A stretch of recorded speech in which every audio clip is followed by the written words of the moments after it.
My name is Rosie Feldman, and I will be doing a presentation about the human nutrition and the digestive system. I will be discussing about the organs that make up the human digestive system, explaining the difference between the mechanical and chemical digestion and the enzymes. Lastly, I will be talking about the food groups and what benefits we can achieve from eating a balanced diet.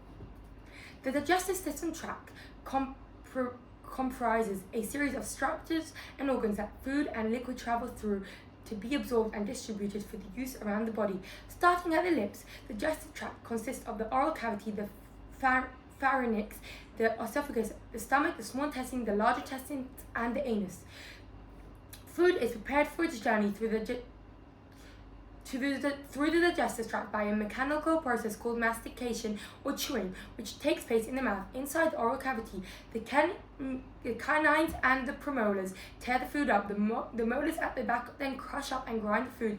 The tongue, in conjunction with the cheeks, guide the food around the vestibule, around the mouth, between the upper and lower teeth, using saliva to mold the food into a ball shape called a bolus. The sympathetic and parasympathetic nervous system supply constant supply of the saliva to the mouth, even when food is not present. Enzymes called lysosomes and amylase are found within the secretion of the membranes which line the oral cavity and salivary glands. These help to soften the food so the digestive process can begin after swallowing. Amylase uses a process called enzymatic hydrolysis, which dissolves the food, and lysosome can dissolve certain bacteria. Once swallowed, the bolus is forced into and down the pharynx by a series of peristaltic contractions. These transport the bolus through the esophagus, where it enters the stomach through the lower esophageal sphincter. Inside the hollow muscular organ of the stomach, the bolus is churned and becomes a semi-liquid mass known as a chyme. The chyme is mixed with a highly acidic enzyme-rich gastric juices and further digested so that the particles become more soluble and can move into the small intestine. The gastric juices contain hydrochloric acid to aid the digestion and destroy bacteria, water, minerals, salt, and enzymes, and intrinsic factor to allow absorption of vitamin B. Bile in particular is used to neutralize acid in the stomach. The chyme is then passed through the small intestines gradually as part becomes ready for further digestion. The lower digestive tract houses the small intestine, the large intestines, or colon. Inside the first section of the small intestine, the duodenum, the chyme stimulates the pancreas to release a fluid mixture of pancreatic juice and bile. The bile is used to break down the fat globulus and providing a large surface area for the enzyme pancreatic lipase to digest fats or into fatty acids and glycerol. This is called emulsification. Sucrase, lactase, and maltase are secreted through the lining of the small intestine, and chyme is continually moved through the jejunum and ileum, reduced in size and composition until it can be absorbed by the intestinal wall through the bloodstream. Segmenting contractions of the smooth muscle intestine will occur regularly to move the contents through the digestive tract. The wall of small intestine are covered with tiny mucosa villi, which increases the surface area, allowing for better absorption of vital nutrients. The food material that cannot be absorbed is passed through the large intestine, where bacteria break it down and other waste products are picked up. The primary functions of the large intestine are to absorb water and store fecal material. Once all nutrients and most of the water have been absorbed by the chyme, the non-digestible is compacted and pushed through the end of the large intestine to sigmoid colon or rectum, where it is stored as a fecal matter for excretion from the body via the anal canal opening. Enzymes are released into multiple organs along the alimentary canal. For example, pepsin and gastric lipids are secreted from the gastric glands, and salivary amylase is secreted from the salivary glands. Enzyme catalysts react inside cells so their life-supporting process can be carried out efficiently.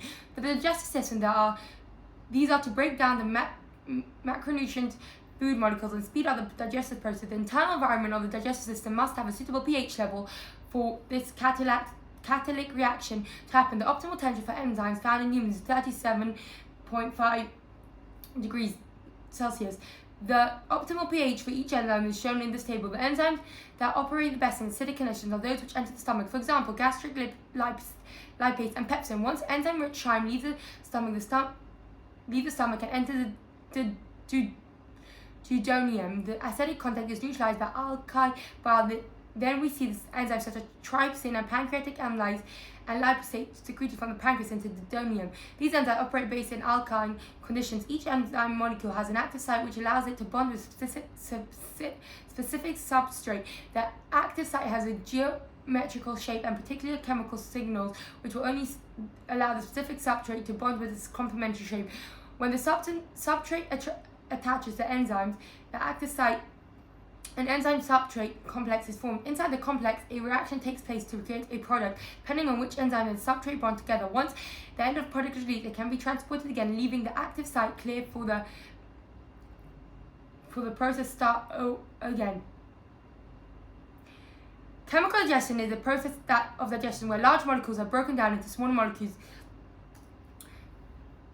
using enzymes, carbohydrates, proteins, and lipase. Amylase is a carbohydrate which is produced in the mouth and pancreas and then secreted into the alimentary canal. The purpose of the amylase is to digest starch into maltose. Maltose is then digested by maltase into glucose on the lining of small intestine.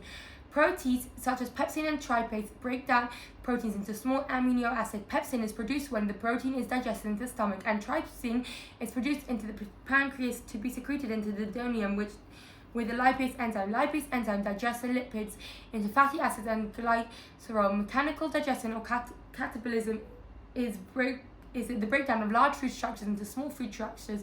Mostly this takes place in the mouth before the bolus travels down through the digestive system, and the chemical digestion process takes place.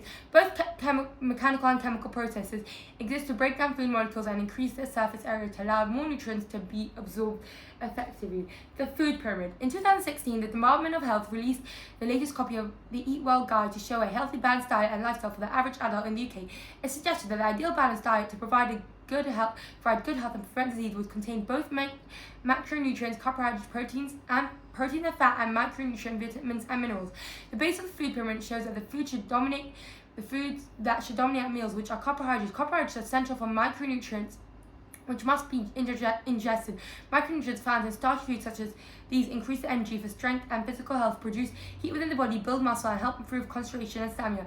Unrefined complex carbohydrate variations such as wholemeal bread, whole grain rice are recommended for maximum nutrient benefit. The next food group shown is Group 2, fruit and vegetables. Fruit and vegetables are also carbohydrates but contain a number of nutrients, antioxidants, fiber, and have a high water content. As the main source of micronutrients, fruit and vegetables should make up the next biggest portion of our meal. Micronutrients are essential on the balanced diet, even though they do not provide energy or calorific value, as they are used in the digestion of the protein, carbohydrates, and fats. Towards the top of the pyramid are Group 3, meat, fish, and alternatives, and dairy and alternatives. These sources of protein.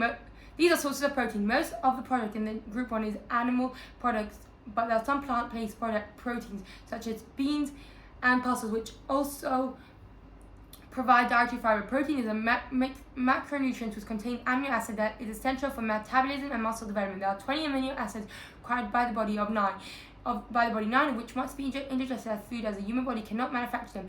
Food in Group 3 provides source of calcium, protein, vitamins, and minerals, and therefore should be consumed daily. Calcium, a macronutrient mineral, along with the chloride, magnesium, sodium, sulfur, potassium, and phosphorus. At the top of the pyramid is Group 4, oils and spread, which should take up only a small portion of our daily intake of calories, as they are often high in saturated fat. However, fats are essential to a balanced diet. The best ingredients to consume would be avocados, nuts, and or olive oil, which contain unsaturated fats. Thank you for listening.